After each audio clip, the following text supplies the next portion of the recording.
God, what was my lead-in joke? Yay! Oh, that guy. Hey guys, and welcome to That Guy XenoJ. I am, of course, XenoJ. It would be kind of weird if somebody else was presenting a piece from me on my channel with my name, unless they've stolen my body. Like the great movies Invasion of the Body Snatchers. But I'm here today to, of course, talk about E3 Expo is happening in LA at the moment. That is the Electronic Entertainment Expo. Except, you know, if they abbreviate it to E3, it would technically be Electronic Entertainment Expo. But they'll probably fix that because they would have noticed somebody being pedantic like myself and going, no, it's not Expo, it's actually Echo Expo or something. I'm here to talk about technically what's called day -1. Not a day 0 because reportedly tomorrow is day 0, even though originally there were 3 days of E3. There are now pretty much around 5. A whole week of E3 if you manage to attend all the different showcases that occur for all the brands that participate at E3. There are a lot of them, of course. They want to make a good impact to the industry for gaming. It's a mecca for gamers. That's where all the new news comes from. And 2015 had quite a big year. There were quite a few developments that a lot of the brands brought along, made people think maybe 2016 won't be as big. We'll talk around the 2 events that occurred today. You know, that could have been the thing. I've seen a lot of talk about underwhelming. It makes me feel a bit weird because I just enjoy stuff a lot.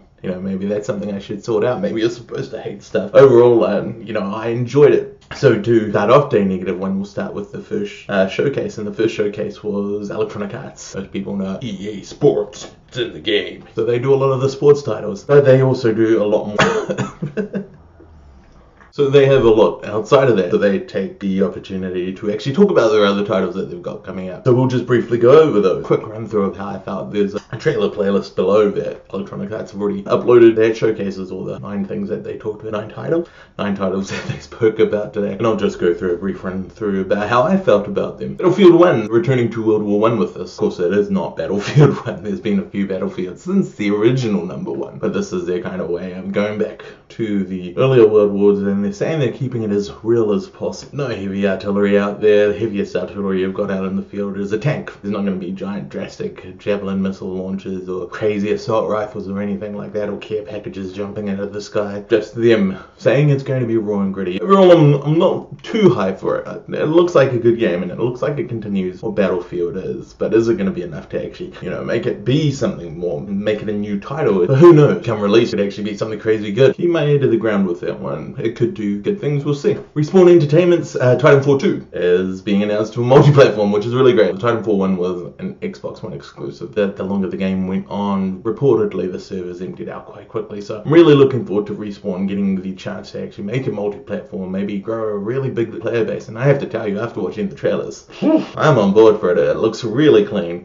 If you didn't know, Respawn Entertainment was created out of Infinity Ward. When Infinity Ward had all their issues, segregated all over the place, Respawn Entertainment came out of it. Titanfall was their first title, and so now they're bringing a sequel, going multi-platform, looks ridiculous, jumping all over the place, giant robots, jumping a giant robot, it's going to be massive. I'm really looking forward to that one. FIFA 17, FIFA series is always popular. This one though, it actually looks like it's changing it up a little. We have a story mode now. Whether or not the story mode is going to be following a character that EA has created for players to play as, or if it's your own player, as EA have some really good career modes in some of their other titles, is yet to be seen. But from what they've showcased at E3 so far, amazing. It looks really good. I'm not a fan of the FIFA games myself. I can see for FIFA fans, this might be a title that might actually change up the game for them like they want. New title by the name of what? It says FE, but it looks like it's a symbol for iron.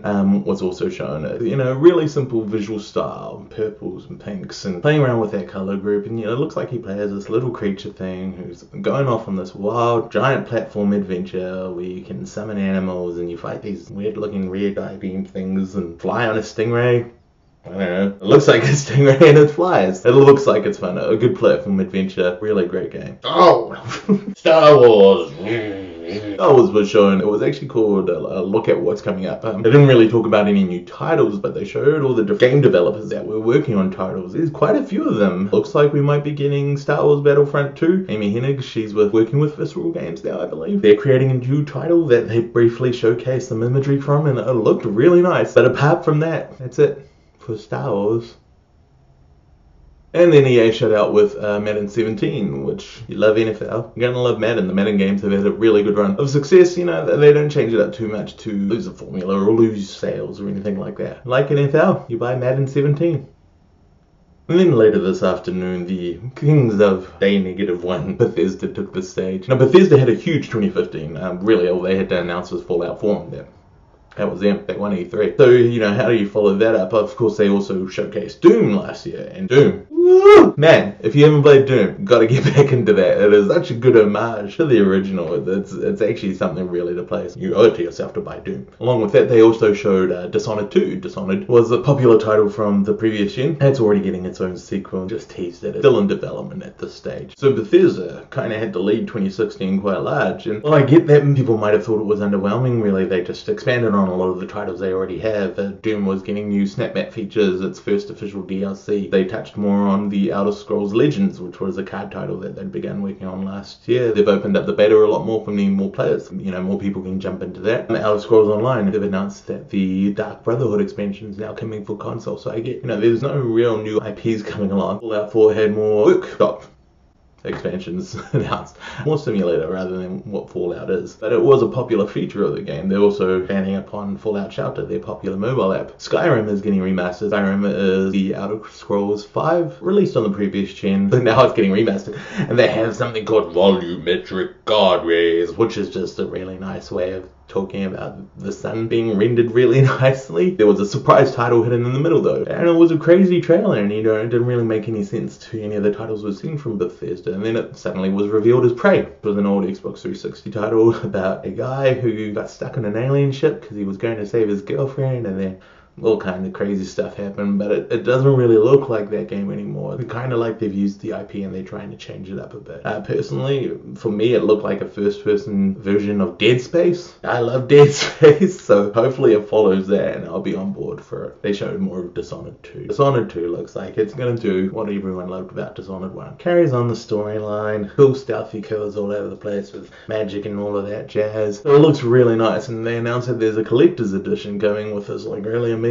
full-size Corvo mask. Corvo is one of the protagonists from the Dishonored series. So that'll be released, they announced that it's coming out this year. Teased last year, released this year. Confirmations. So, overall, E3 day -1, maybe underwhelming for some. Overall, I enjoyed it. If you want to check out any of the trailers, the link is below. There's also a link to a live blog I did while watching the Bethesda live stream. I enjoyed it. Links back to a lot of content that you might find relevant to what's happening at E3 at the moment. So, you know, if you check it out, remember to check out the twitch.tv stream. You'll find all the E3 content happening there. Again, links below. But thank you so much for watching, guys. I'll see you back here tomorrow for E3 day 0? Day 0. Where, of course, the big heavy hitters come out and start swinging. I've been that guy, Xenoj, and thank you for watching.